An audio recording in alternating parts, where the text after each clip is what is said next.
Okay, we're live. All right. Good evening and welcome to the November 24th Board of Ed meeting. For those of you who are watching, we apologize for starting a little late. We had some technical issues, but we have them hopefully all smoothed out and ready to go. Roll call. All right. Chip Barrett. Here. Jerry Harper. Here. Val Close. Here. Steve Blank. Megan Michael. Here. Jackie Nice. Here. Todd. Here. Please rise for the pledge. We're standing. I pledge allegiance to the flag of the United States of America and to the republic for which it stands, one nation, under God, indivisible, with liberty and justice for all. All right. He's such a patriot. Jerry's classically late. Do we have any topics to add to the agenda or to consider to add to the agenda? Make a motion, we approve the agenda as presented. Second. All in favor? Aye. All right. Keep going. We have consent approval for the minutes of the October 27, 2020 Board of Ed meeting, the October 27, 2020 Board of Ed closed session meeting, the November 10, 2020 Committee of the Whole meeting.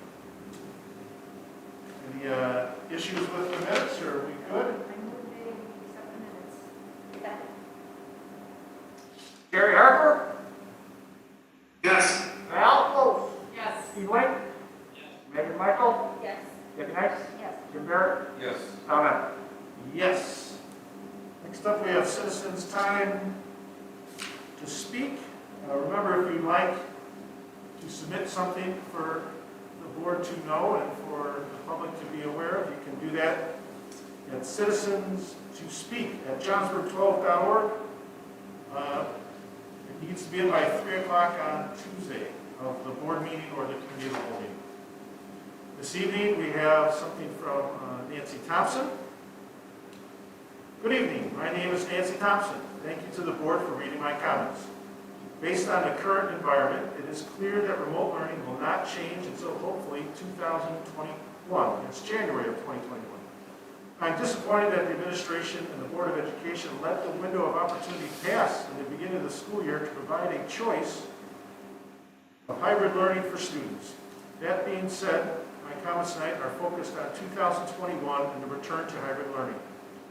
As the Committee of the Whole meeting on November 10th, information was presented discussing the district's updated insurance policy whereby any COVID-related litigation would not be covered under the school district's policy.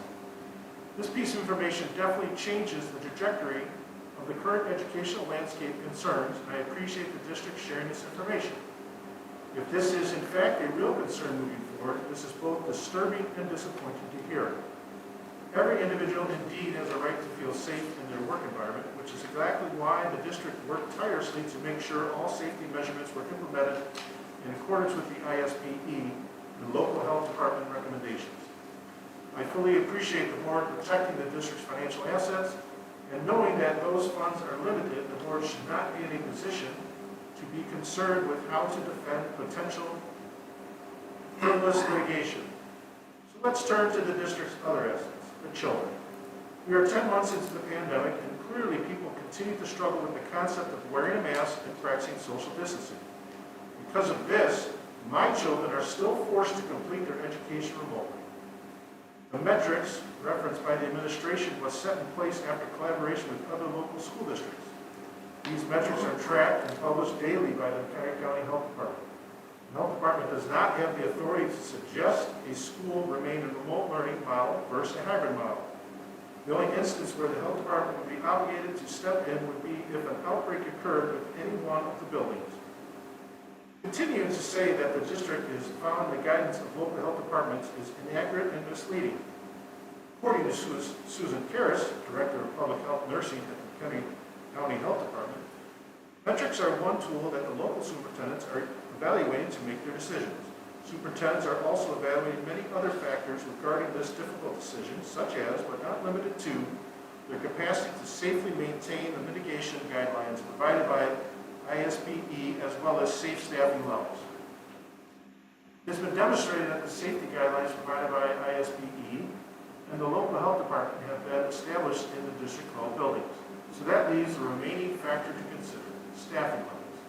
Is there a level of concern by the administration that there won't be enough teachers to teach when we return to a hybrid learning environment? If so, what is being done now to address this potential shortfall in educators for our students? The administration states the metrics and scientific data are watched on a routine basis. Specifically, can the administration speak to what additional scientific data they are taking under advisement? Within the last week alone, there was a particularly interesting article published by the CDC.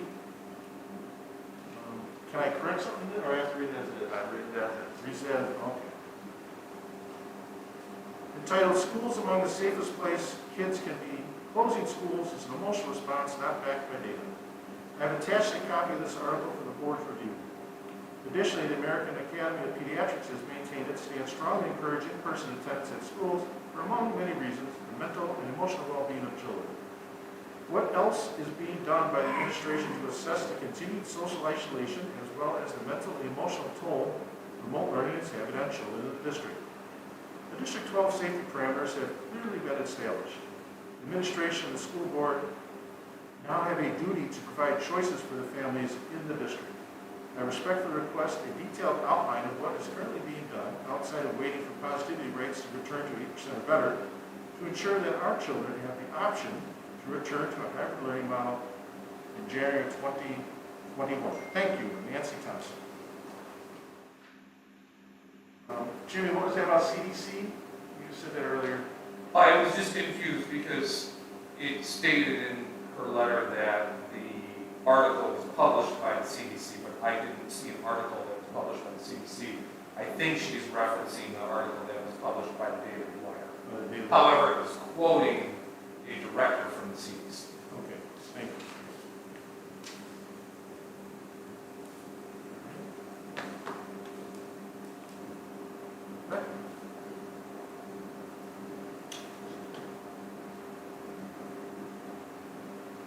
Okay, next we have The Bills. the bills. Andy and the bills. I don't have a ton to highlight tonight. I just wanted to kind of note, we've done a few little things in terms of repairs. We just had gym floor, an area in the gym floor and that junior high that needed to be repaired. Bringing the students back, we wanted to get that done, so we took care of that. Also, we ended up installing 2 filtered water fountains with the bottle filling stations, one at Ringwood and one at the high school. Just another resource for the kids in these times. And then the last thing I wanted to highlight is really the main thing we're spending on at this time is special education, outsource or outplace special ed tuition. And so really we're trying to tighten things up, and that's one of those areas that obviously we have to continue to pay for those. So, but beyond that, we're trying to do the best we can to not spend if we don't have to. We have questions for Andy and the bills? Make a motion to pay the bills? Second. Val? Yes. Steve Blank? Steve, you want to pay the bills?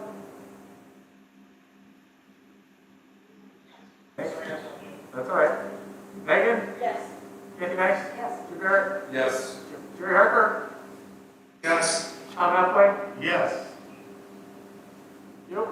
Annie, before we leave, are we already moving the furniture and stuff over to that storage? Did that start already? It was moved before the students came back at the junior high and high school. Oh, okay. Thank you. Yep, it's storage, yep. All right. Informational items. McHenry County Department of Health School Metrics Dashboard Update. Just wanted to continue to provide the board with the update. I know that you guys follow that as much as we do. The incidence rate is still quite high. If you notice that on their website, due to a backlog coming from the National Electronic Disease Surveillance System, they're running a few days behind with that, but it's still very, very high with the incidence rate. As of today's rating, it was 59 per 100,000. And remember, the goal is to be at 14.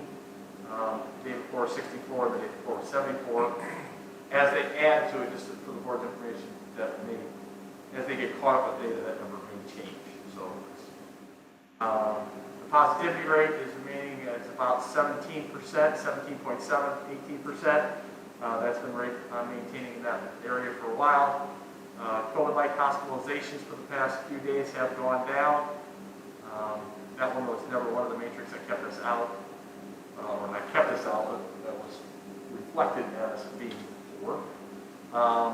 And then the last one is the weekly count of new cases. You can see that that increase is quite dramatic on that as well. Remember, that gets updated only on Fridays. If you do take a look at, our local data, in our school district, our average 7-day average rate as of today is 14% for our positivity rate, which is pretty consistent. It's been on a slow decline, which is nice. And then let's pull up the last amount of data from the county. The only thing to call attention to is county data on medical and surgical beds availability. That's down to 7.5%, and ICU availability is at 22.8%. Goes below 20, then that's turns red, but that's just an update on some other data as well. So, if you look at our school district dashboard, earlier this week we have 2 new positive cases, and we have 6 staff that are currently quarantined right now. Can I add something here that maybe should have been added? Can I add something that maybe should have been added? And since it's time to speak, Sure. both the CDC and the American Academy of Pediatrics both have different guidance or recommendations when you're in a high level rate of community transmission. So I know there's information out there about the safest place for kids is in school, and I'm happy with that. But there's other considerations when the community spread is as high as it is, where we're facing it right now. Yeah. Good point to add.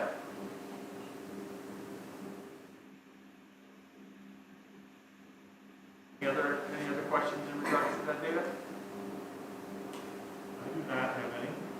Can somebody, I don't know if they heard you online very well, so maybe if you could repeat that a little bit louder. Well, should we ask if Jerry Steve there? Yeah, I don't think. Jerry, did you, or Steve, did you guys hear what Megan talked about with the other guidelines? I did not. Then we was off. Right, we'll repeat it. So I just wanted to point out that both the CDC recommendations and the American Academy of Pediatrics, while they both recommend the safest place for school or for kids or in schools right now, they also have separate guidance for areas that are experiencing high levels of community transmission. And that's exactly where we are right now. So the basic recommendations don't necessarily apply at this minute. They'll apply when our numbers come back. Thank you, Megan. Thank you. Okay. Val, you had something? I was just going to ask Dan if during any of your weekly conversations, Yep. with the IDPH change that they're now counting probable cases Yep. in their positive numbers. Yep. Was there any discussion that maybe we need to adjust where our guidelines are, where our kind of threshold markers are based on that? We haven't had a meeting since that really came out, Okay. so that'll be after Thanksgiving. We'll start that conversation. We haven't voted it yet. Because there was like a huge jump when they started adding those then. Yep.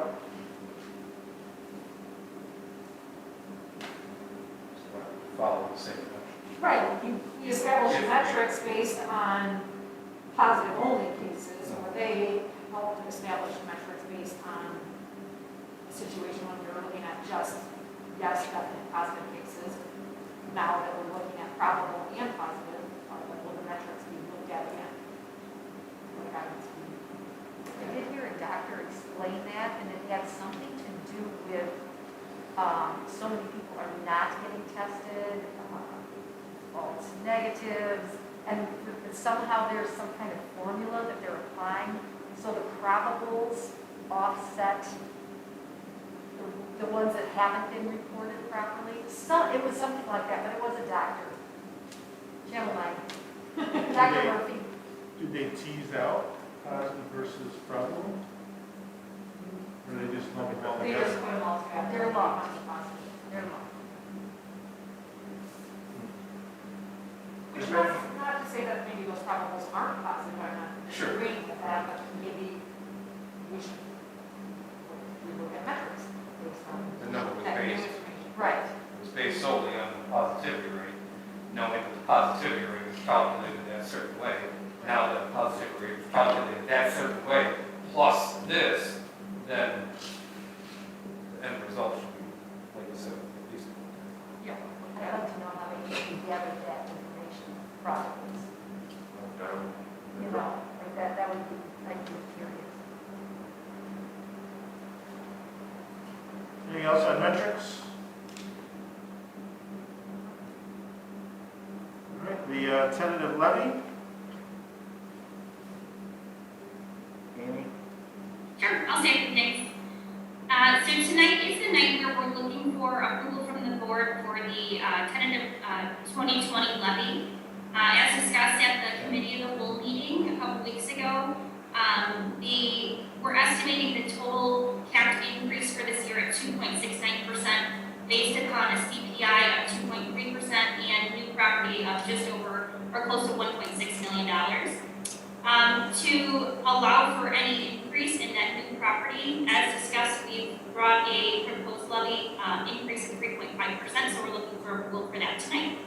The final levy will be presented at the December 15th board meeting. Thank you, Annie.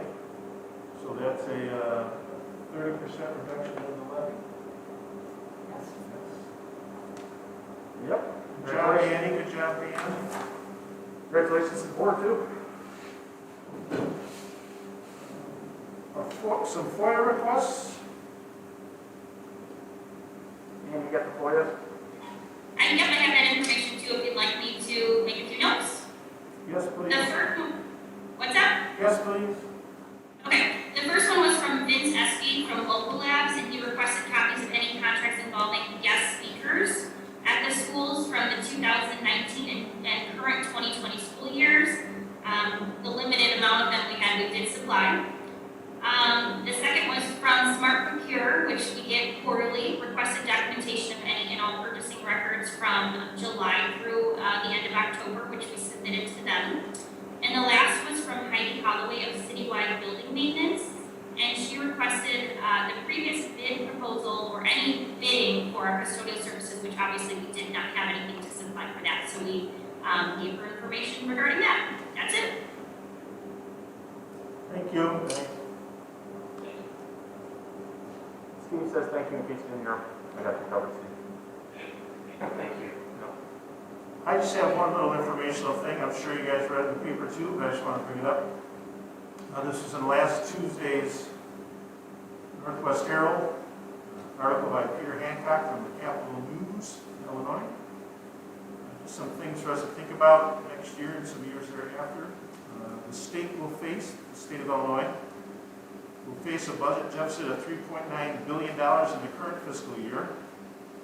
Then they go on to say in the article, sizable deficits in the general fund's budget are projected for fiscal years 2022 through 2026, range from $4.8 billion in fiscal year 2022, falling to $4.2 billion by fiscal year 2026. And we've discussed this before. I bring that up only because, which we all know, a little over 70% of the state's budget is fixed. They can't cut that.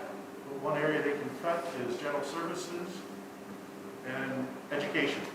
So just keep that on our front burner. Be cognizant of that. Yes, the state provides what, maybe 20% or so of our budget, but it's we're $1 million short on that. That's going to really hurt us. Yes. All right, action items. We have the tentative levy.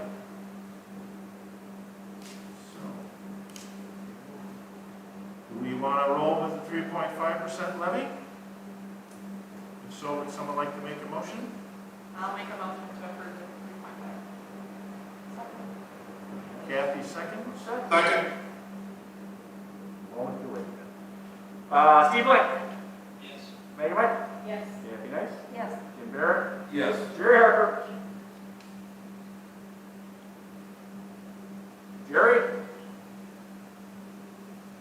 Oh, I bet he's buffering. Jerry, are you buffering? Yes. Yes, thank you. How close? Yes. Oh, Yes. Yes. no. Gotcha, thanks, Jerry. Yeah, yes.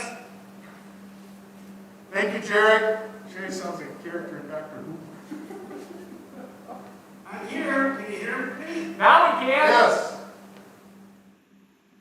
All right, next we have solicitation of bids for farm property. And you want to let us know, Andy or Dan? Yes. Thank you.